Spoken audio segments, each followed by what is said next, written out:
जय स्वामीनारायण। भारत माता की जय।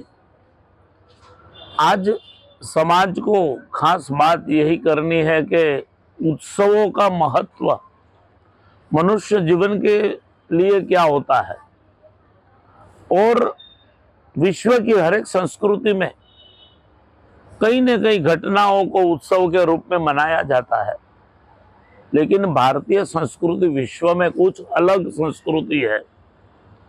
यहाँ वसुधैव कुटुंबकम की भावना की बात पूरे विश्व की संस्कृतियों में केवल एकमात्र संस्कृति, ये बात भारतीय संस्कृति ने कही है कि पृथ्वी ऊपर रहने वाला हर एक जीव एक परिवार है और जो परिवार का सदस्य होता है उनकी कभी हिंसा नहीं होती है।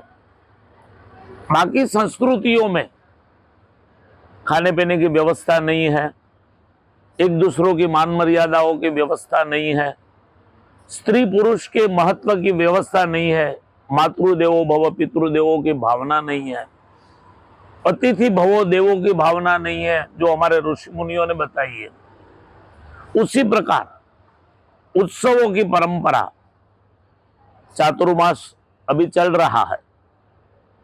जगन्नाथ जी की यात्रा से आषाढ़ सुदी द्वितीया पूरे विश्व में सनातन संस्कृति के लोग भगवान जगन्नाथ जी को यात्रा के स्वरूप में खुद अपने हाथों से खींचते हुए भगवान श्री कृष्ण बलभद्र जी सुभद्रा जी के साथ नगर यात्रा करने निकलते हैं। उसकी भावना यही है कि भगवान खुद अपने भक्तों को दर्शन देने घर घर जाते हैं, अपने भक्तों को सुखी करने के लिए यात्रा के स्वरूप में भक्तों के घर तक पहुंचते हैं।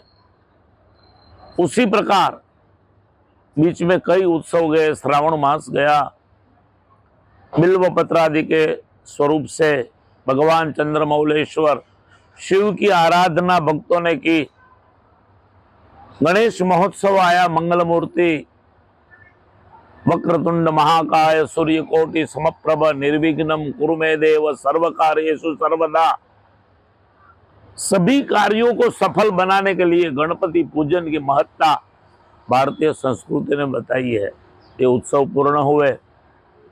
माता जी की आराधना सनातन संस्कृति के भक्तों ने की। 9 दिन तक उपवास करके माता जी को भोग लगा के माता जी की पूजा प्रार्थना, षोडशोपचार, आरती वगैरह करके एक आध्यात्मिक नृत्यों द्वारा, रास गरबाओं के द्वारा माता जी को प्रसन्न करने की कोशिश की। अब आ रहे हैं ये सभी साल भर के त्योहारों के मुगटमणि दीपावली महोत्सव। वाघ बारस से शुरू होती है परंपरा।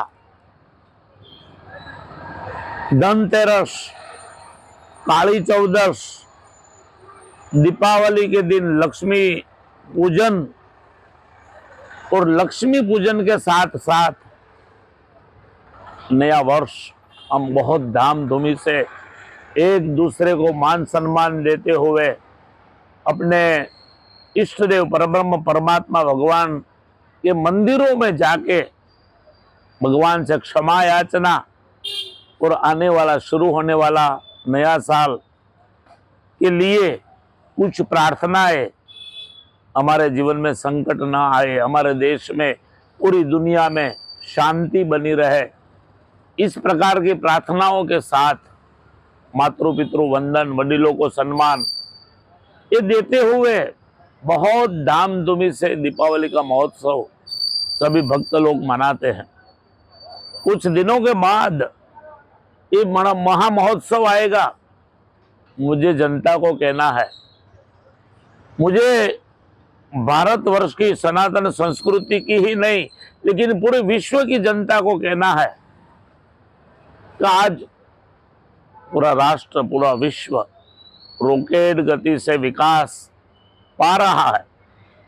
कई लोग धनपति बन रहे हैं।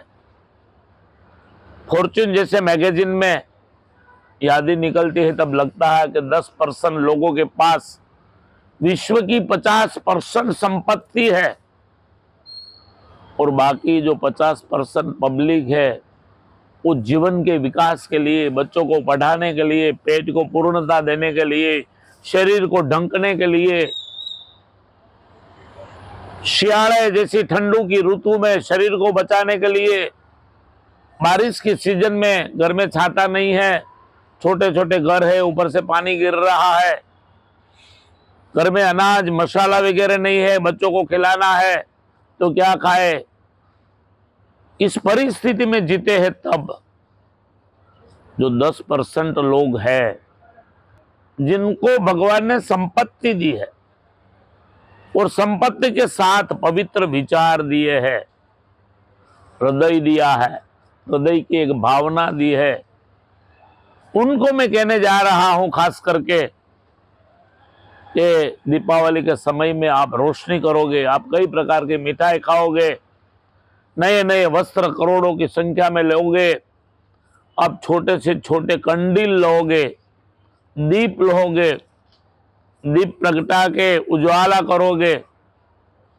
लेकिन आज कंपटीशन हो चुके हैं घर बैठे ऑनलाइन सब चीज मंगाने की।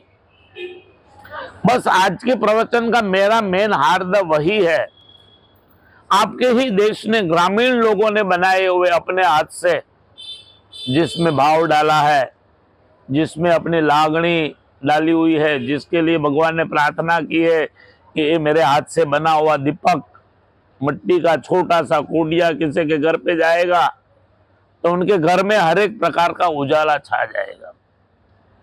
ये भावनाओं के साथ ग्रामीण लोगों ने, छोटे लोगों ने जो चीज बनाई है, ज्यादा से ज्यादा उसका उपयोग करें।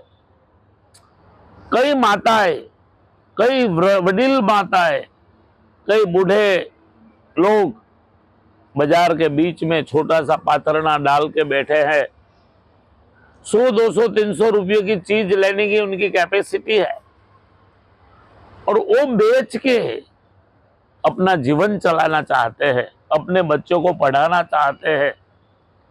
तो मेरी हर एक धनपतियों को, हर एक व्यक्ति को, हर एक मिडिल वर्ग को जो भी बाजार में कुछ खरीदने जाएंगे, वो किसी लारी से, किसी ठेले से, किसी पाथरना वाले से, किसी बूढ़ी माई से, कोई बच्चा फाटक के ऊपर, रोड के ऊपर, टोल टैक्स के ऊपर खड़ा होगा बॉल पेन लेके, ऐसे बच्चों से खरीदी करें।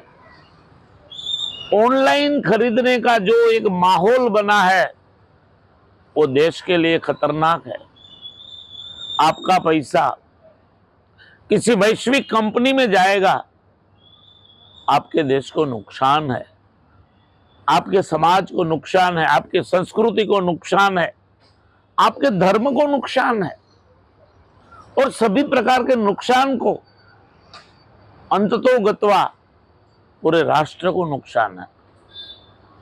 राष्ट्रभक्त बनना केवल बॉर्डर के ऊपर जाके सैनिक का काम करे वही राष्ट्रभक्त नहीं है, वो भी राष्ट्रभक्त है जो शिक्षक के स्वरूप में बच्चों के अंदर मातृ पितृ देवो भव, राष्ट्र देवो भव, सनातन संस्कृति देवो भव, इस प्रकार के भावनात्मक संस्कारों के साथ शिक्षा प्रदान करने वाला शिक्षक भी एक राष्ट्रभक्त है।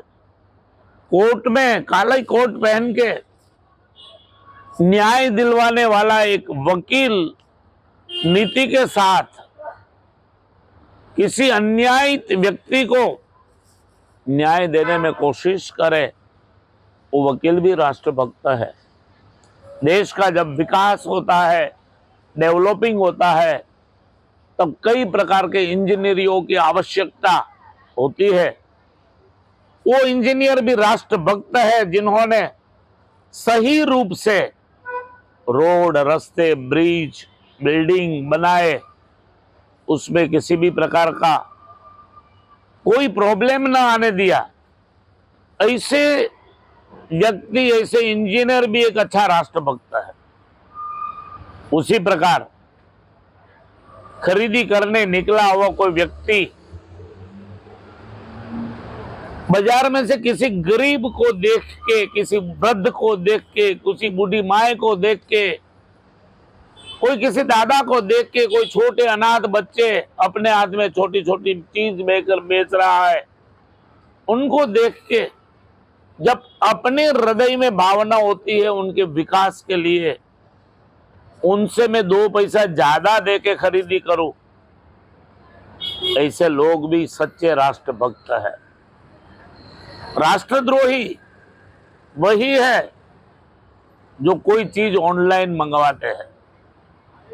कायदा के रूप में राष्ट्रद्रोही नहीं कहलाएंगे, लेकिन उनके माध्यम से राष्ट्र को कुछ नुकसान हुआ है तो प्लीज सभी जनता को, सभी व्यक्ति को मेरी यही रिक्वेस्ट है कि दीपावली के समय में आप बहुत कुछ खरीद करने वाले हो, उसमें एक निश्चय करो, एक प्रण लो कि मैं जो भी चीज खरीदूंगा वो किसी दुकान से खरीदूंगा, किसी गरीब से खरीदूंगा, किसी जरूरियातमंद व्यक्ति से खरीद करूंगा।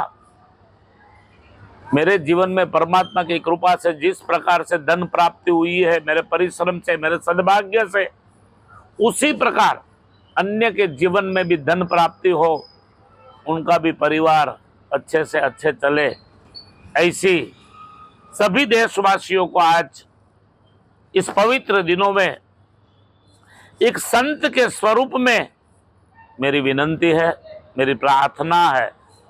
अस्तु। जय हिंद, जय भारत, जय स्वामीनारायण।